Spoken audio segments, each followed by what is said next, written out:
আসসালামু আলাইকুম কাকা। ওয়ালাইকুম আসসালাম। এই চকের নাম কি? এটা হলো কেশবপট্টি, এটা হলো ফলসাটিয়া শিবালয় মানিকগঞ্জ। মানিকগঞ্জ। ও, এই এলাকায় ব্যাপক পরিমাণ পেঁয়াজের চাষ, আমাদের এলাকায় এরকম নাই।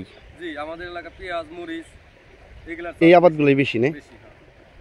আমার বাড়ি হলো দৌলতপুরে, ওখানে শুধু সরিষা আর কিছুই না, আলু পেঁয়াজ আছে অল্প কিছু কিছু আর কি।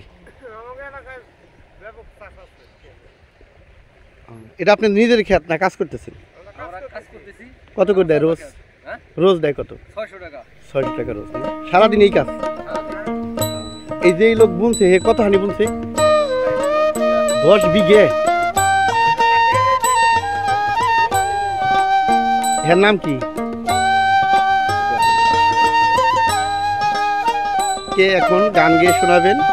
সানমিয়া বয়। আমরা তার মুখে গানটা শোনার আগ্রহে অপেক্ষা করছি। কাকা শুরু করেন। হ্যাঁ।